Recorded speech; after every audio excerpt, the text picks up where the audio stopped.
and welcome to How to Deal When the Shit Gets Real podcast. I'm Rietta. And I'm Connie, and today we are here with the wonderful Ashley Bugge, right? Did I do that too much? You got it. Okay, good. Would you like to say a few words to our listeners about yourself? Sure. Well, thanks guys for having me. First of all, I'm Ashley Bugge. I am here in the Pacific Northwest, and I am an award-winning author. I'm a military widow as of a few years ago. I'm a mom. I'm a public speaker. I'm a grad school student now. I'm a polar explorer, and I am also a ukulele student, we'll call it, via YouTube at this point. I love it. I do that too. I'm learning on YouTube as well. Oh God, what's the guy's name? The British guy. I love him. That's who I'm using. It's a fun little side thing. So I love that you're doing that. It's so fun. It's a lot of work. And I get, we'll say, talked to by my kids often. Like, oh, Mom, can you put that thing away? But it's so fun. I love it. From the videos I've seen though, you look pretty good. So I don't know what they're complaining about. Well, I only post the ones where I actually sound okay. They have to listen to all the stuff where I don't sound okay. That's their job. It's fine. You're only here to entertain me, child. I'm entertaining you. Deal with it. Well, and kids are the most, like, they have no filter. So there's you get the most real answers from them. Yes. If you want an honest answer, you ask a 5-year-old for sure. I love that you're a writer. I think that's one of the reasons I found you on Instagram is because I'm a writer as well. And I saw what you wrote about and I thought that was amazing. So what inspired, motivated, influenced you, however you want to word it, into writing your story? Yeah. So a little backstory, I guess, before I became a writer. A lot of people know they want to be a writer, or they have these like childhood dreams of publishing a book or writing or going to school for English or for writing or whatever it is. And I had none of that. I was an EMT. I was a banker. I taught culture classes in a prison at one point. I had a variety of experiences. And then I met my husband. His name's Brian. We dated when we were 20 years old. Long story short, he was ready to get married and settle down at 20. I was not. So we split up and we went our separate ways.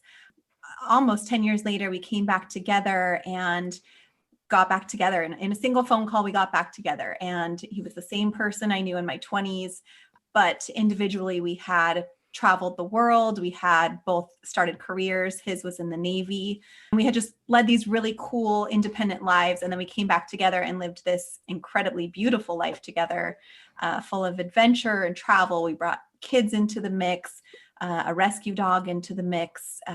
We moved from Gig Harbor to Hawaii. He sailed our boat from Gig Harbor to Hawaii in a crazy, unprecedented military move via sailboat across an ocean. We just lived this really cool life together. And then, unfortunately, on May 20th, 2018, he passed away in a scuba diving accident while we were stationed in Hawaii. And shortly after that, I was 6 months pregnant with our third child when he passed away, and we had a 1 and a 3-year-old at home. And shortly after that, in the mix of all these just raw emotions that I wasn't ready to deal with, that I didn't know how to teach my kids how to deal with, I just started writing. I just knew I had all of this stuff inside of me, and I had no way to process it or rationalize it or think through it. And I needed to capture it and write it down. So I just started writing about how sad I was and how I didn't think that I was going to get through this. And all of these just very, very unfiltered feelings. And I published them because I felt like if other people could read it, then they would see how hurt I was and they would reach out and help me. And I kept doing that. And as I kept doing it, I did get a lot of support and people reaching out, not just wanting to help with the emotions that I was dealing with, but encouraging me for my way of writing and just how real and raw it was, and how a lot of people don't write from that very authentic, transparent place inside of them. And it wasn't necessarily, like I said, I didn't grow up wanting to write. It wasn't, I was trying to write this way. It was, I had all of this feeling inside of me. And it was the only way that I could think of getting it out of me. And I knew if I wrote it down, then it was captured in time and I could come back to it if I needed to feel that way again. But it also gave me this release of, okay, I've captured that feeling. Now I can take a step forward and try to move on to the next feeling. And so I did that. And then, throughout probably 5 or 6 months of doing that, I had my baby. I moved off the island. A lot of different things kind of transpired. And somebody came at me and said, you need to write a book. You need to capture some of this stuff and it needs to become a book and then it needs to become a movie. And here I am, like, barely able to get out of the bed. I have a newborn baby, a 1 and a 3-year. Well, they're 2 and 4 at that point. I'm in no place to write a book, but I am in a place to capture my feelings. And so I got in touch with an incredible editor and she said, just write. You write, I'll take care of the making it into a book part. And that's what happened. And so, it took almost 2 years of start to finish, but I captured all of these stories, memories, recollections, and then turned it into this book called Always Coming Back Home, which was published last September. I love And it. and it's a wonderful book. I read it in like a day. It was wonderful. And I love that you put his journal at the end of it, because I can't personally imagine sailing from Washington to Hawaii. Like, that just seems crazy to me. Yeah. So to read that was like being on the trip with him. Yeah. And he wrote it. That was his literally his journal he kept while sailing across the ocean. And it just talks, he was kind of that way of writing as well. He just very raw and vulnerable, but he went to school for English. So he had a more eloquent way of writing, just very interesting to read. And I think it just captures the essence of life and taking chances and taking risks and seeing the value in there being risk, but that the reward is probably going to be greater than the risk. And obviously that's not always true, as he passed away just 10 months after that trip. But yeah, seeing his words and his feelings in a life-changing experience, it needed to go in the book. It was the whole essence of the book is taking chances and following your heart. Yeah, when he talked about like how deep the ocean was at one point, I was like, oh my goodness. Yeah. Do you read that book or like his journals to your kids? No. So I'm very, very real with my kids. They know all about death and dying. They know Unfortunately about grief. We have very real conversations using very real terms. I have never left any question of if data is still out there or what happened, or questions like, well, can data meet us in Hawaii? Can he meet us back at the Brown House? Can we FaceTime him? Things like that. I've made sure that they understand the answer is no, that he's dead. That's final, but that we have places to go to think about him and to mourn him. But the stories in the book are certainly written for them. I mean, in all honesty, this book was, besides my own cathartic way of dealing with this grief, it was really my gift to them, because they'll never know him. They were 1 and 3 when he died, and I was pregnant with my youngest. So they won't know these stories. I know as time goes on, stories and memories change and distort. And I wanted to capture them as I remembered them as soon as I possibly could, so that when they're older and more comfortable reading about, like, our love story and then their dad actually dying and my time in the hospital, like saying my final goodbyes, that they would have, a tangible representation of their dad and I and our love and what brought them here. But they're not old enough. Yeah, they're little still. Yeah. So is book 2 going to play off of that, or are you not? Is it totally a secret? But I know you're in the midst of writing a second one. Yeah. So I actually just finished writing book 2, and I just got it back from my editor today. So it's fully edited. It's done. How exciting. Yeah, really, really exciting. I need to read through the edits tomorrow, and then we'll start this whole process of publishing soon. But yeah, book 2 starts, the book 1 is basically our love story start to finish, meeting, falling in love, time apart, coming back together, the life that we lived together, traveling the world, sailing, scuba diving, all of these things, and then leads up to and includes his dying. Book 2 starts the day he dies and goes through like the organ donation process, and then becoming friends with the recipient of one of his organs, some of his tissue. Wow. And it goes through me being suicidal while pregnant.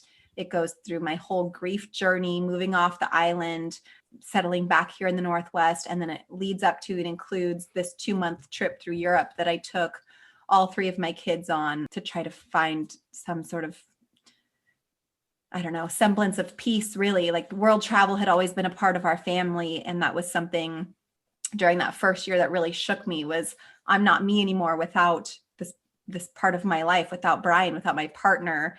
I had zero confidence that I could do anything, which I knew was silly because I'd traveled the world before he and I were together, and I'd traveled the world while he was on deployments with my kids.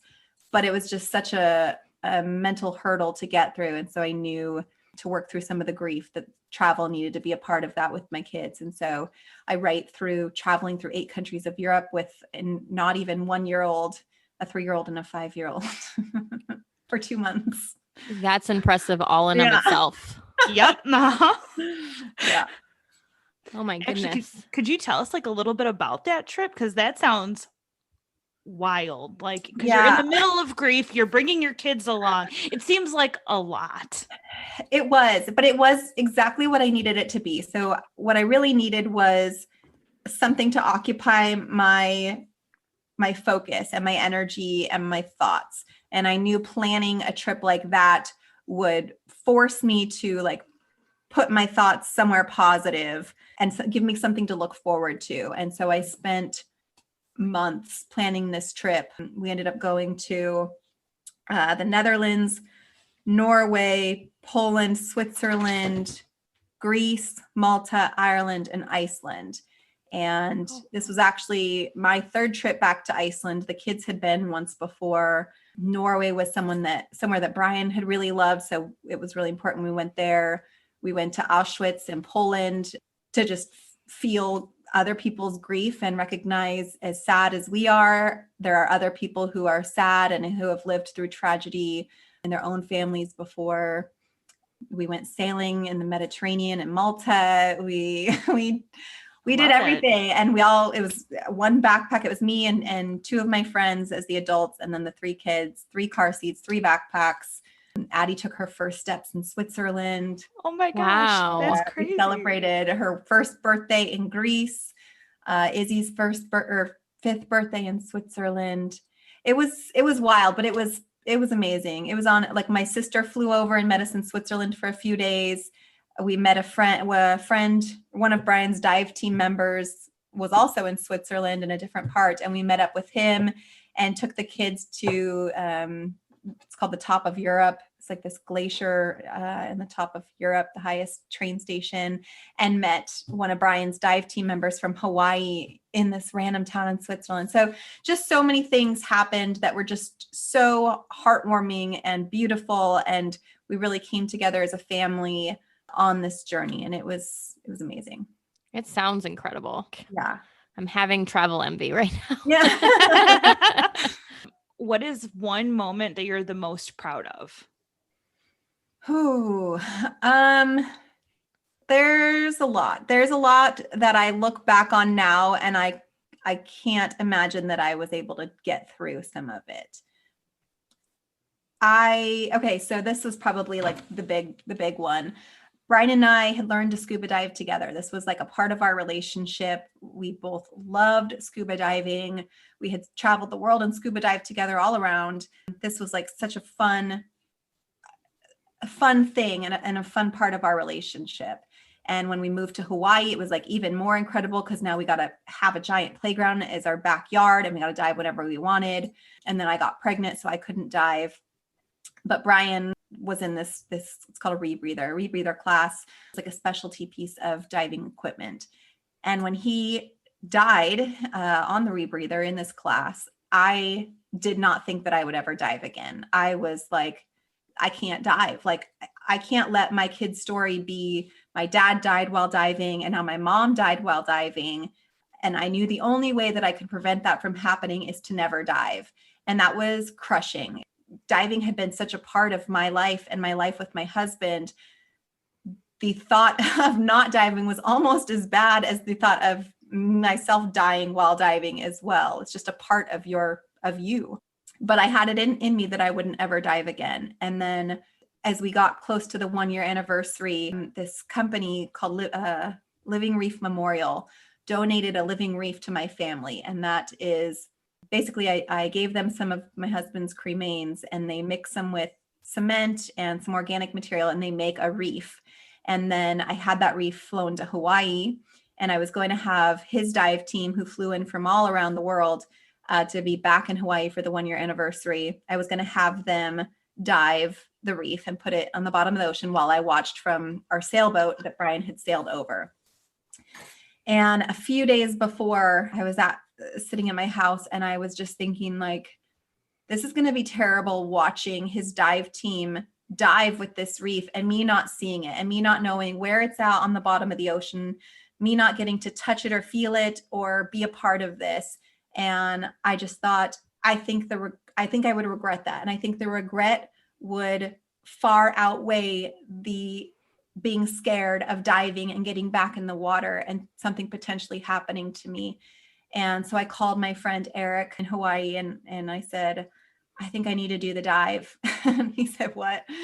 And I said, I think I need to do it. I know that place is like, a new feeling to what is going to happen. And if anyone wants to bail, I totally understand. Like, that's a huge emotional element to this dive, but I can't not be there. I know if it were me, Brian would be there to place the reef. Like, that's the right thing to do. And he said, okay, let's do it.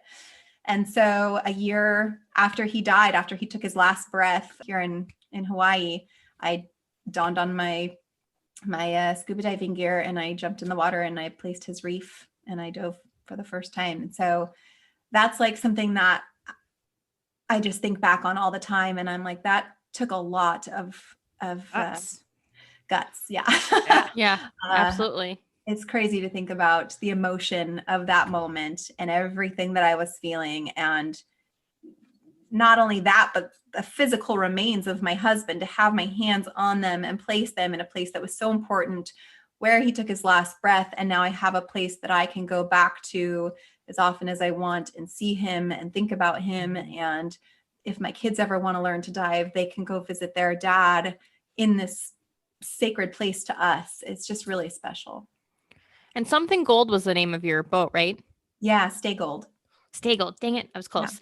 Yeah. Do you still have Stay Gold? No, so crazy. Right before Brian passed away, so he sailed her over to Hawaii.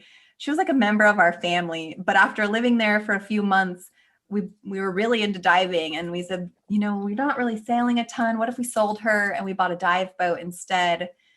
And so that became the plan. And then literally weeks before he passed away, I'm talking maybe 2 weeks before he passed away, we sold her to this guy our age who was moving to Hawaii, and he bought her and then moved to Hawaii. And thankfully I became friends with him, and I've stayed in touch with him. And so he offered at the 1-year anniversary to take my family and my friends out on her. And so yeah, they all got to go out and Stay Gold and watch me and the dive team place this Living Reef Memorial from Stay Gold, which was just incredible. It was very special.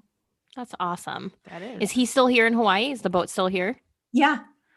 I'm gonna have to keep a lookout for him. Yeah, look for a yellow I gotta find it with yellow sails. I mean, she's out there. I'm gonna have to keep an eye out. The name is very appropriate then. Yeah. Yeah, Sorry, if you read the book, you'll get the whole like down low on the Stay Gold. Yeah. Yeah. Since we're talking about Oahu, what was one of your and Brian's favorite place here? The Waikiki Yard House. Nice. That's accurate. After every dive, we would go to the Waikiki Yard House and get hot and spicy edamame. Yum. Special place. Yeah. I'll have to put that on my list. Yeah. Thanks you when we go. Yeah. Okay. We also like the The Makapu. Well, this is special for the kids and I. The Makapu tide pools Mhm. are special to us as a family. E-Beach is really nice. We've dived there a good handful of times, but yeah. My husband was just talking about Electric Beach like Yeah. last night. He's like, we need to go. We haven't gone yet. I'm like, whenever you want to go, let's It's go. awesome. Yeah. Rihanna, you're just waiting for me to come. That's what it is. It could be it. I don't know. I've never dived before, so that would be something I would have to learn how to do. We would just snorkel, but Yeah. it's If always you've something. never been out there, just be careful. There's a output. There's like a tunnel that you Yeah. snorkel along, but you get to the end and the output will literally push you out. So just be very careful. Wow. Stay to if you're looking out at the ocean, stay to the right and you should be okay. But just be mindful. As you get to the end, you'll see the water churning and Oh, wow. unless you're a very, very strong swimmer, try to stay away from that. Yeah, I remember hearing that because that's where like the electrical station and why the water is so warm and all that is that it goes out there. Yeah. So that's good to know. Stay to the right. I got it. Yeah. So what's one of your favorite memories of Brian that you tell your children? It's probably a hard one because I'm sure you probably have a ton. So many.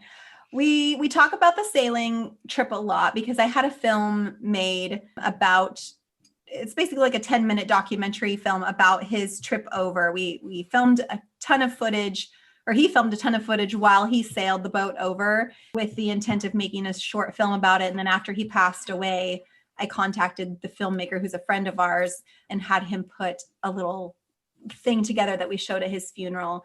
And Izzy remembers the boat. And so Hudson, my son, often he'll say, can we watch the Stay Gold video, which is the video of Dada sailing across the ocean. So we talk about that one a lot. We talk about sailing. We talk about Brian and Izzy's like special date. He used to take her ice skating all the time. And she remembers, I don't know if she remembers the act of it, but she has a picture of him and her in her room where they're ice skating. And so she remembers, like the feeling, I guess, of it. And she looks at the pictures and she remembers like she did these things with them, but she doesn't have any memories like of him or with him specifically. Yeah. That's got to be the hardest part, that they were so young and they don't really have any like concrete memories of him. Yeah, it's devastating. Is that what inspired you and your kids to make the children's book? The kids' book was when he passed away. I didn't know how to talk to them. I don't know. Do I use these real words of death and organ donation and cremation and drowning? And how do you explain to a 1 and a 3-year-old who have never heard the word death before what that even means and what that process looks like and why, he drank too much water and he can't come home. So I started looking for books as the weeks went on. I started looking for books to give them or that I could read that would teach me how to help them deal with it. And there was nothing out there that I found. It was all, animals, depictions of adult animals or grown animals dying, and a lot of religious books, nothing that showed real kids going through real grief using real terms. And so about a year after, actually it's like a year and a half after he passed away, I was driving to a pumpkin patch with the kids. And it just kind of came to me like, I had nothing, but these kids have a story now and they have a voice and they are able to say, my dad died in a scuba diving accident and I miss him and I'm sad and I had to go to his funeral. And there were no books out there with kids that were able to say that when my kids went through it. And so it just kind of came to me like, we have the ability to do this. There's no reason for us not to do it.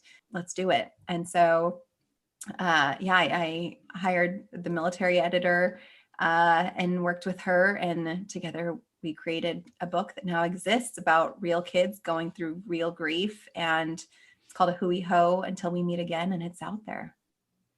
I love it. Yeah. I like the title. It's great. Thanks.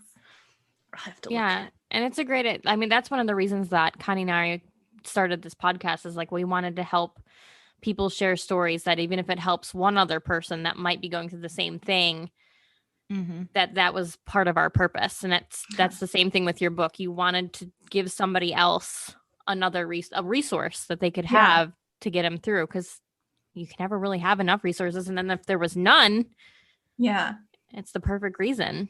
exactly. How did you help your children through the loss of their dad? I would say just having really direct conversations with them, making sure they understand, using kid gloves, but making sure they understand what happened and why it happened and what that means for us now. And then, they still have like very sad days. Hudson's 4, he'll be almost 5 in a month, which is mind blowing. He was 1 when Brian passed away, just about to turn 2. So he still has days, where he'll just be really sad. And I know it's because he's been looking at pictures of Brian, or he watched a video and he's sad because he misses his dad, or he misses the idea of his dad. And so he'll come in here in my room and we'll talk about it, and we'll watch home videos and we'll look at pictures, and I'll share stories of just him and his dad and things that Brian did really special for Hudson. And so I try to make it known just how much he loved them, and then the individual memories that he created with them. So, Addie won't have that, but she'll have the stories of Brian and I finding out we were pregnant with her, and him going to the doctor's appointments with me, and, things like that. No, those individual memories are probably really meaningful to them. Yeah. So that's great that you guys can talk about it and be so open about it. And Yeah. we've kind of talked about it, but haven't really hit on it like directly. How did you cope with just such a loss? I am still coping is the real answer. I don't doubt it. There was so much going on in that moment, at 6 months pregnant. And then as soon as he passed away, basically my body shut down. I had preeclampsia. I had gestational hypertension. My kidneys shut down. My liver shut down. I couldn't eat. I couldn't drink. I couldn't sleep. And I decided I didn't want to stay in Hawaii to have the baby because it was too much to think about bringing her home to this house that we had lived in together. And so in the mix of now a high-risk pregnancy, I was moving off the island, and I was moving to Boise, Idaho, where I never wanted to go or live, but that's where his sister lived. And my 2 kids and my dog and I moved into her house with her husband and her 2 kids in a 4-bedroom house. And it was just so chaotic. There was just so much that people needed from me. I didn't have time to honestly work through any of it. I was just sad. I couldn't see. I couldn't do anything. I was making all these decisions. I planned a funeral. We celebrated Hudson's 2nd birthday in there. I planned to move off the island. I went to these doctor's appointments, facilitated his organ donation. I mean, all of that was in the span of 2 months. And then I ended up going into labor. They induced me 5 weeks early because my body couldn't handle the pregnancy anymore. So until Addie was like a few months old, and then I decided to leave Boise and come here to Portland, which was just something else to add as a distraction. Until I got settled here was really when it kind of hit that this was real and that now I needed to work through it. So yeah, May will be 3 years, and I'm still working through it. Yeah, I can't imagine. My husband's military too, so it's something that we fear. You're always thinking about it when they're deploying or going, and I can't even imagine like it actually happening. Yeah. You are a strong woman. Thank you. I mean, you don't have a choice. Your choices are to let it consume you, which is a valid choice. It was certainly, a very tempting choice, or to not let it consume you and you figure it out. And once I had Addie and I saw that it was really these 3 kids were reliant on me and me alone, and I have the ability to have them look back and either have this be as good of experience as possible for them given the circumstances, or to say my dad died and then, my mom basically died too. Like I don't want that for them. So that's my only choice, is to fight and to figure it out. Yeah. So what advice would you give our listeners? Because you've gone through a lot. So we love asking people, what advice would you give to anybody? Just any advice. I think the best advice, my biggest learning curve through all of this and through really life as an adult in general is I've had to learn to ask for help. I've had to learn to admit when I wish that I was capable of doing it all myself, but understanding that I'm not. And through this whole process, these past 3 years, I'm still insanely independent. I still am basically on my own, but I also recognize that everybody wants to help. And it's very helpful to ask people for help that want to help. So, like I was saying to you guys earlier, my best friend comes every Monday night and she takes my kids to soccer for an hour. She doesn't have to do that. It's fun for her, I guess. And it's nice for me because that gives me an hour break to do what I need to do, to talk to you guys, to do laundry, to do whatever it is that needs to get done. But it wouldn't have happened if I wouldn't have asked or at least said, okay, yeah, let's do that. And it's a hard thing to do. You know, you're very prideful. You're very like, I got this. I don't need anyone's help. I can figure it out. But just learning when you need help and recognizing that people want to help when you're going through something, that's been my biggest takeaway from all this. No, I definitely feel that. I try to ask for help more because I don't do it either. I don't know if it's a military spouse thing or just a woman thing or a mom thing or whatever it is, but try to do everything we can and you just can't. You can't always do it all. So I'm a big believer in like signs and signs from the universe or however you want to think of it. So do you believe in signs and do you get any from Brian or just any in general? No, I wish I did. I've had people say they've had dreams about him. I've had 2 dreams about him since he's passed away. The first one was so real. I heard his voice. I felt him next to me and I woke up so happy because it made me feel like everything else had been the dream and that I was back to real life and that it had just been a terrible nightmare. And I woke up so happy. And then it clicked pretty quickly that wasn't it. It had just been a dream. And then it was just so heartbreaking all over again. Mm-hmm. So I don't believe in signs. I don't think that he's out there. I don't think that he's watching down on us. Unfortunately, you know, part of me wish that I could believe that, but I'm also very realistic in the fact that that's just not reality for me, the way that I think, and that I don't think it'd be healthy for me to feel that way. Yeah. No, that's totally okay. That's why I like to ask because everybody's different and it's okay. Yeah. You know, it's nice to hear how other people think and process and feel and how they take away things. And I like that you're realistic. There's no beating around the bush. Your kids will never, ever question you. They'll always know that, you know, mom gave us the truth, even when it was the hardest truth she had to give. Yeah. There's one time throughout this really in their whole lives that I can think of where I've said, we'll talk about it later, or we'll talk about it when you're older. That's the only thing that I've ever said to them. Izzy knows her dad was cremated. She knows, or they all know, that he's been made into this living reef memorial.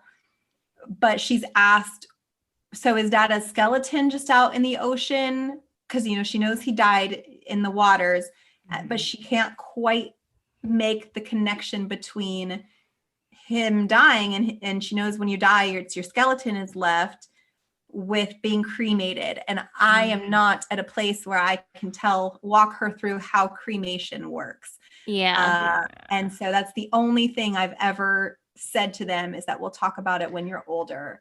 But other than that, I have been very, very real with them. Like I said, I don't want there to be any question, you know, Dada's up in the sky. Why can't he just come back down? Or Dada's in the ocean. Why can't he just come out? Or, you know, Dada's spirit is all around us. Well, okay, I want to see him. You know, that's not how I think. And I understand some people do, and it's very comforting to them. And that's amazing. But I don't want to confuse my kids at such a young age if there's any chance that he's out there and why he's not home with us. Yeah. And then they're only going to continue asking questions. Yeah. If you're saying that kind of thing, giving them those platitudes, they might be always asking those questions instead of they know. Yeah, exactly. They know, and now they're asking for memories. Yes. Yeah. Yeah, and I don't blame you. Cremation is that's not an easy explanation at all. No, I know. I don't even know how I would go about that either. I know. Well, what's crazy, this was actually a really hard conversation we just had. One of Brian's organ donor recipients, her name's Alyssa. I've become friends with her, and she just got certified to scuba dive, and she's going to meet me in Hawaii next month, and we're going to dive together for Brian's 3-year anniversary. Oh, my heart. And I know. She was the recipient of Brian's Achilles tendon. It went to replace her ACL. And so Izzy knows that Alyssa was Dada's organ donation recipient. And she knows that Alyssa has a physical part of Dada in her. And she's starting to kind of ask, but how did they get it? How is Dada in Alyssa? How did they get it? Oh. And so we talk about surgery, and we talk about, when you break your arm, they set your arm, or sometimes, you get animal parts or bionic parts. And so we're talking through some of that stuff. These are like crazy concepts that I know even adults sometimes struggle with, but it's really incredible because I've worked with my kids for the past 3 years using very real terms and words and scenarios. It's easy-ish for them to place from one thing to the next, and how that makes sense that this has turned to this. And now at 6 years old, almost 7, she knows about organ donation and how this Dada, because he passed away not on his own doing, has enabled Alyssa, this friend of ours that we're now going to meet, to go climb mountains and to raise her own 3 kids, and how important things like organ donation are, and how lucky we are because now we have a friend of Dada's that we get to talk to that has a physical part of Dada in her, and things like that. It's just really, really amazing. It's amazing how life sometimes comes full circle like that. Yeah.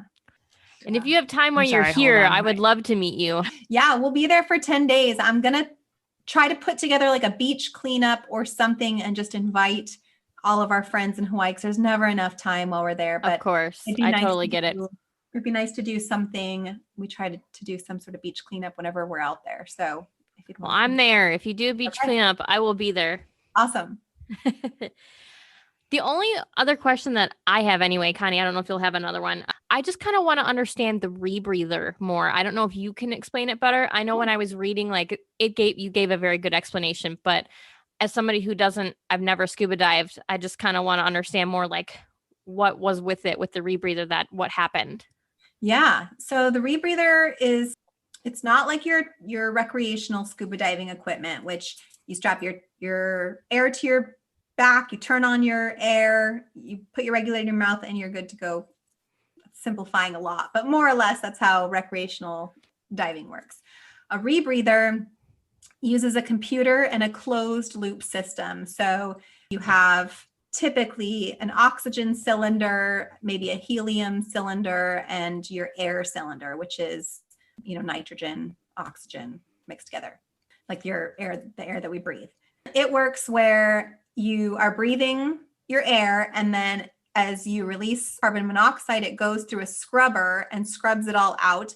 And goes through this big loop, and you're basically rebreathing your own air with it injecting oxygen or helium or whatever gas you need to breathe based on what depth you're at in the ocean.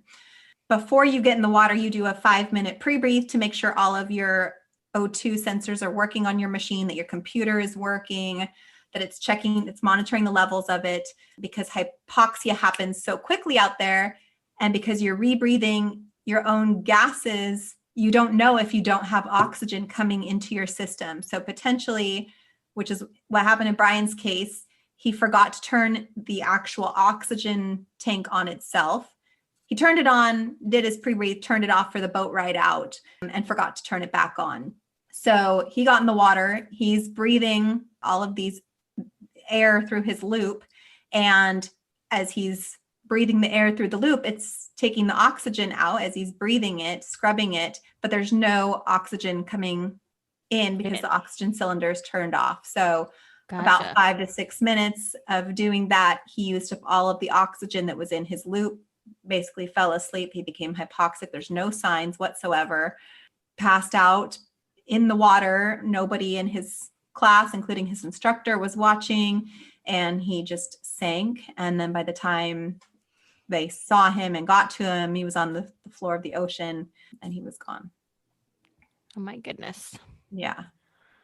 So I actually worked with a British filmmaker, well, a British subject matter expert who studies human factors in diving, and then a Dutch filmmaker.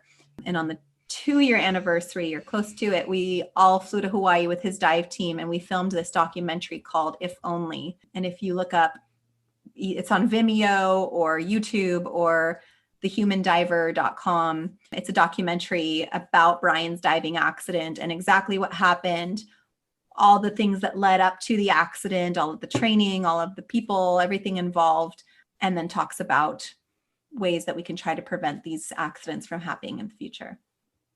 Okay, I'm gonna have to look that up. Yeah. But thank you. That was a very helpful explanation. It's probably not super interesting unless you're immersed in the scuba diving world, but it's just a very complex machine. I was gonna say, it sounds very complex that you have all the different tubes and it has the computer and everything. It sounds very complex. Yeah. This is How to Deal When Shit Gets Real. Hit us up on all of our social media and emails. And thank you so much for being with us here today, Ashley. Thank you guys. And make sure you pick up a copy of Always Coming Back Home by Ashley Bugge. It is a wonderful, heartfelt read. Or all the other stuff that she mentioned too, because there's All seems the to be a things. lot of stuff going on.